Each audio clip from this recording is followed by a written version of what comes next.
Hello, and welcome to this week's episode of the In My Air podcast. We are here for a solo episode this week, and I thought that I would set the scene for today's episode, all right? Had a day off, felt bored, which is a very peaceful feeling. Took a shower. I've realized at the age of 22 that my hair is kind of wavy. Like if I give it a little zhuzh, it has a little wave pattern to it, which I absolutely love. And I can't believe it's taken me this long to realize that. But this week, I don't know, I just wanted to sit down with you guys and have a conversation about something that means a lot to me, which is something that I say very, very frequently if you're in my life or if you've been around me. And it's, this is a safe space. All right? And I was inspired to make this its own episode today when I went to the nail salon this morning. And I wasn't going to go to the nail salon because I've been trying to just be fine with my nails as they are. But I really felt called to go to the nail salon. Dang, I know, right? Damn, twist my arm.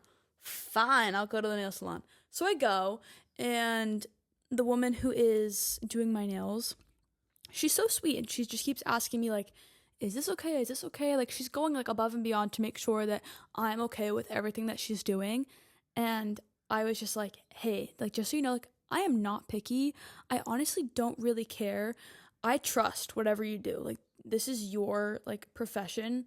I don't know anything about this. So give me whatever you think is best, and I will be so happy.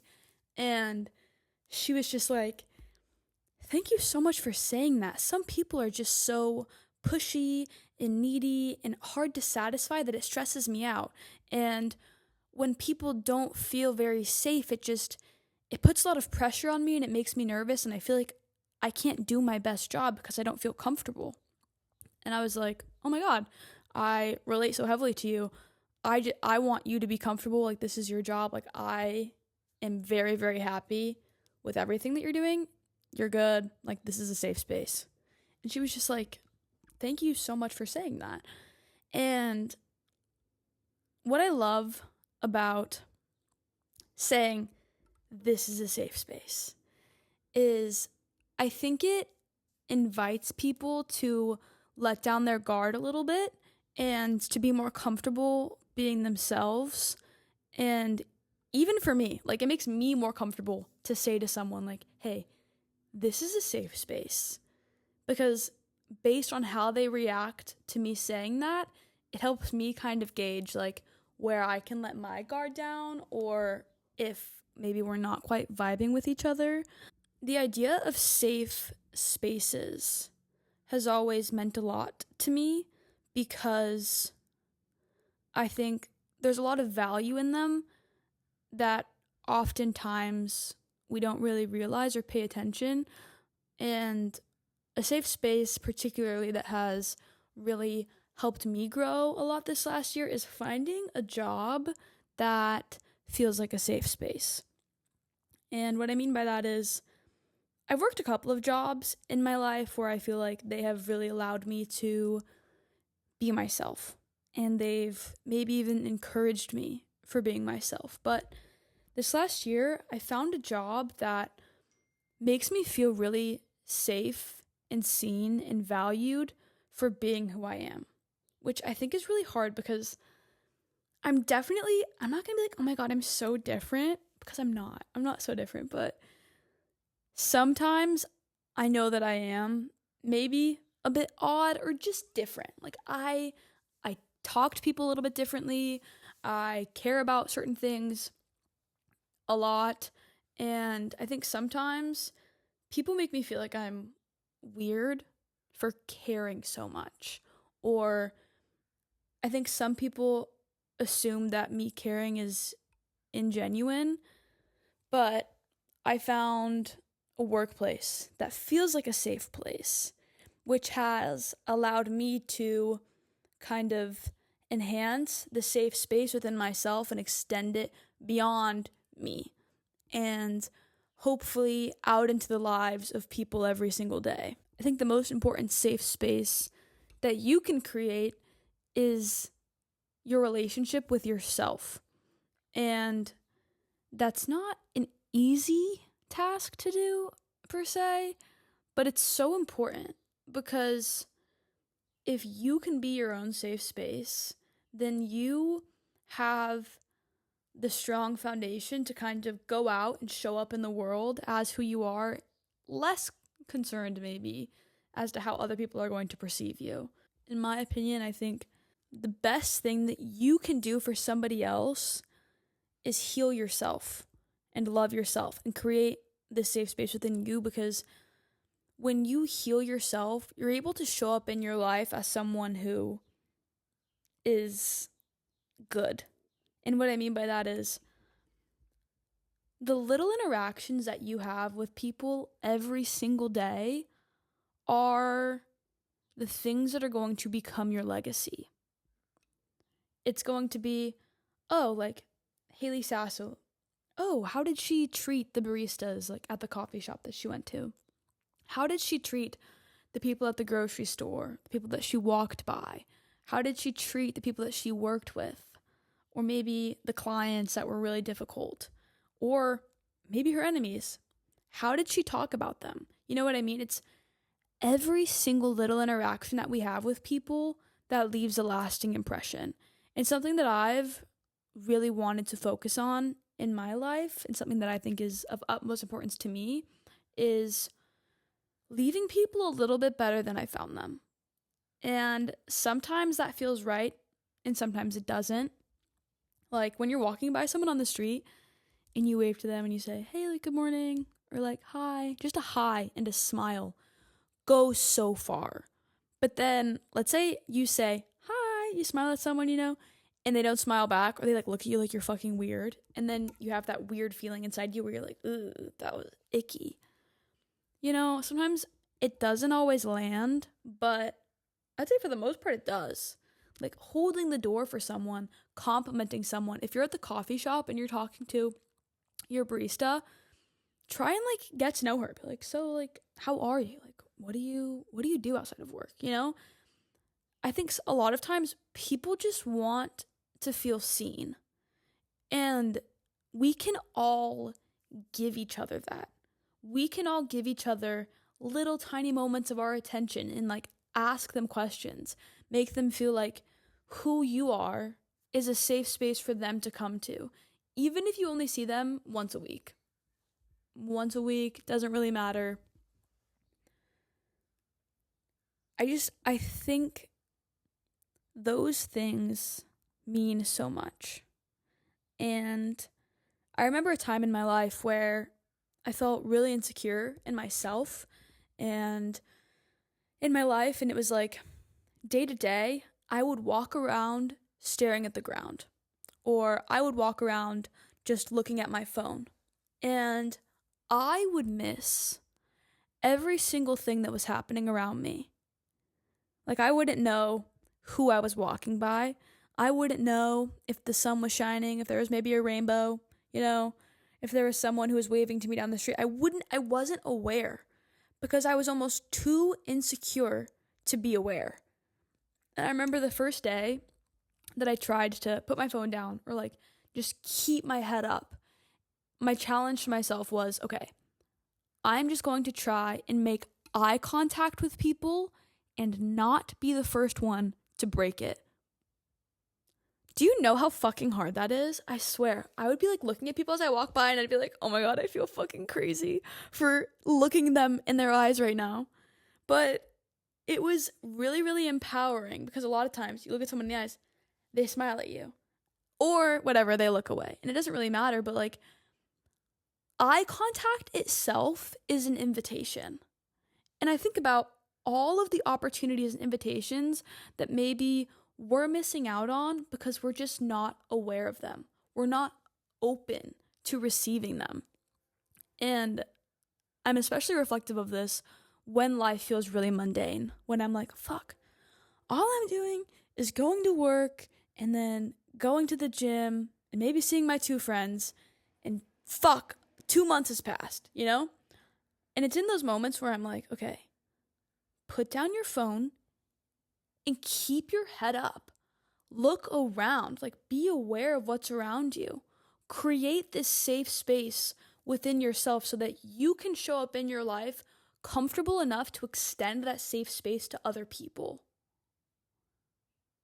And I think that applies to literally everything. It applies to dating, it applies to your relationships at work and your social media. It applies to absolutely everything.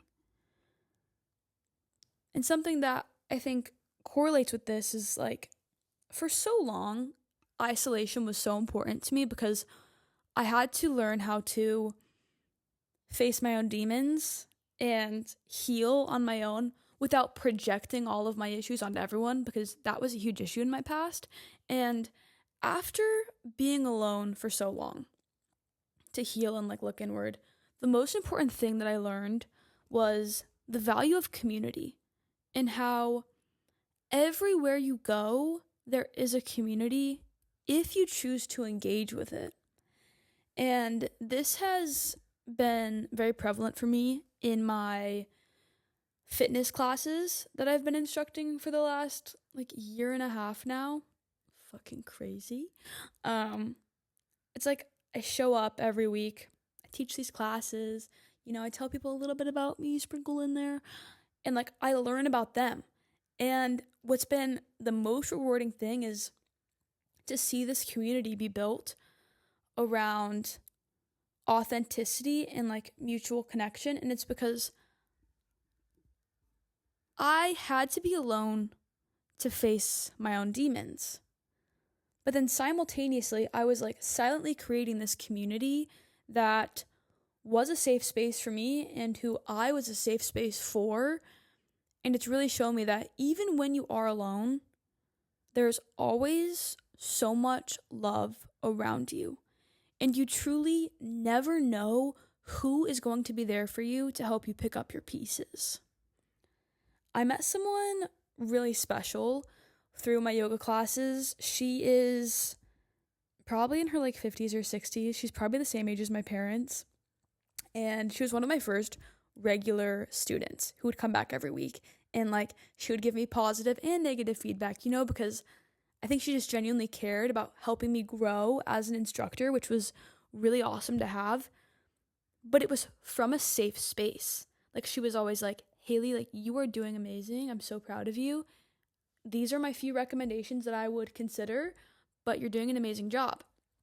And what's been so cool with that is she's been able to watch me grow over the last year and a half. And my classes and my students have seen me through a lot of my highs and lows, like breakups, graduation, new jobs, all of these super wild things. And now, like I've said, it's been a year and a half, and this woman and I are like, we're friends. Like we get coffee together. She invited me to a play last week and we went together, and it's been really healing for me to be around this woman who almost feels like a mother figure in my life. And I never expected that. Like I never expected one of my like fitness students to become like one of my friends who I know genuinely cares about me and who I care about. And I think that that's just because of openness and letting yourself be vulnerable with people. Like, I don't know why, it feels so vulnerable to like receive feedback from strangers. Like to have a whole bunch of random people tell you like, oh, like your class today sucked, or like, your music was off, or, you forgot to do the other lunge on this leg. It's like, fuck, you know what, you're right. Like it's brutal, but it's also important to realize that being vulnerable is key to creating a safe space between you and anyone that you're in a relationship with.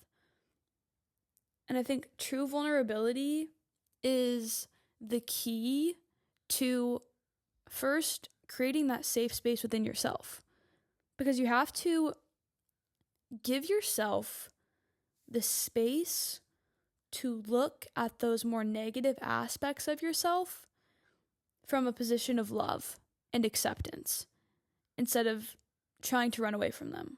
Like I know for me personally, sometimes I struggle with communicating with people when I feel upset with them. It's easier for me to like run away and just go be alone and be like, you know what? Well, I'm better by myself anyways, you know? And I've had to give myself some space to like be vulnerable and look at myself and be like, okay, I don't actually believe that I want to be alone. I don't want to be alone. I love people. I know that my fear of communicating with them is like a fear of being vulnerable and expressing how I feel, you know? And so it's like, I recognize that within myself. And it's like, you know what? This is what I say to myself. I'll be like, Haley, I still love you, even though you're kind of afraid of this. And it's like, I support you. This is like my right conversation with myself.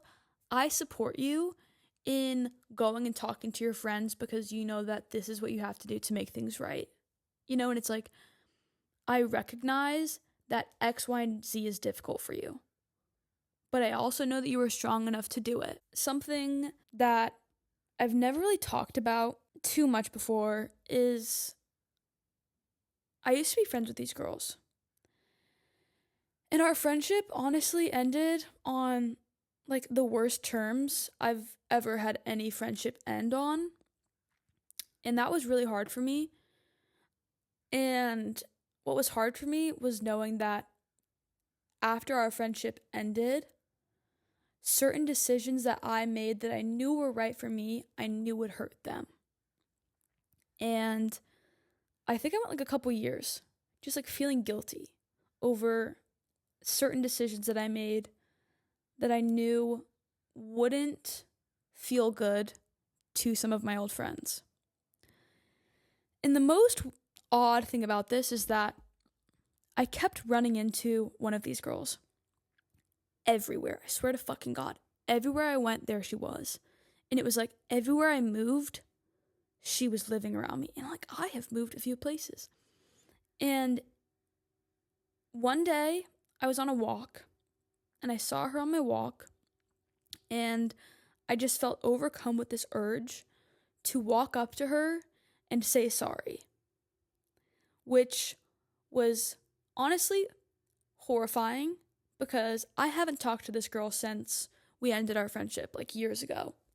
And I was like, I feel like I don't even deserve to give her an apology because of the things that I've done I know have hurt her.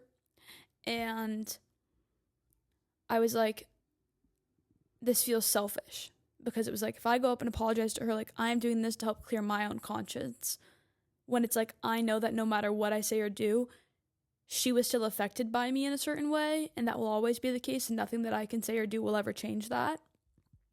But I was just like, I know that for me, the right decision was to go up to her and be vulnerable and risk that rejection and that awkward, uncomfortable conversation and tell her that I was sorry for the things that I had done that had hurt her. And that was one of the most freeing experiences I've ever felt because I think for a long time I felt like I had this weight on my shoulder that I was carrying by myself. And after apologizing to her and leaving that discussion, I started crying. I was like, that I knew was the right thing to do, but it was horrifying. I don't think I've been that scared in so long. Like walking up to somebody that I knew disliked me for valid reasons and saying, I am sorry, and genuinely meaning it from the bottom of my heart. It was so healing because I feel like it let me forgive myself a little bit.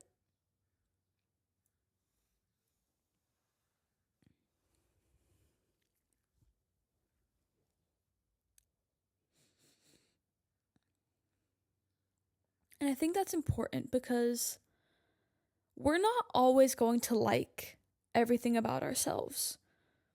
Sometimes we're going to make decisions that are wrong or decisions that hurt us or hurt others. And I think oftentimes when we make bad decisions or wrong decisions or whatever it may be, it hurts our relationship with ourselves, and it kind of puts up this wall because it fills you with this sort of like self-hatred or this disapproval. Is that a word? I think so. Having a brain fart right now. It fills us with this negativity towards ourselves.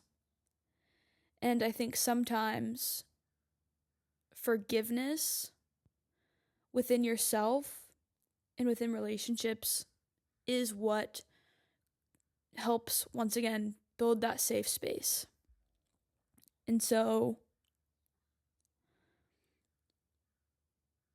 I don't know if there's, things that maybe you've done that you need to forgive yourself for, or if there's things that other people have done that have hurt you that you need to forgive them for to help create more of that safe space within you and within your own life. But I truly feel like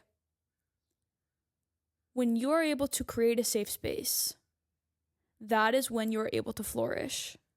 That is when you're able to truly love yourself and love the people around you. And I truly believe that there is no higher calling than the calling to leave people a little bit better than you found them on any scale, but especially the small scale of the day-to-day interactions and in our relationships that we have, and even in our ex-relationships that we have. I believe that it's important to do the right thing, no matter how long it takes you to do it. And I think that everything that you want is on the opposite side of what you are afraid of. So if there's something that you are afraid of, that's probably a sign that you need to do it, because there's something on the other side that you are meant to experience. All right? And I think this was a shorter episode. I think we're just going to leave this here, because honestly, I feel like I clicked play on this episode, like pause, start this shit, and then I went and yapped, and I feel like I haven't had any thoughts. It's all just been like a stream of consciousness. And I think I've shared things that I don't know that I really wanted to share. But I think now that I've said it, it feels important that I did. So yeah, I'm clocking out for the vulnerability for the day. I'm gonna go fucking give myself a hug, because I literally feel like very vulnerable. Anyways, I love you if you're listening to this. I hope you know that I truly care. I truly love you. I want this podcast, my social media, I want to be a safe space for you. And I hope that you feel that this is that. But otherwise, I will see you next week. Bye.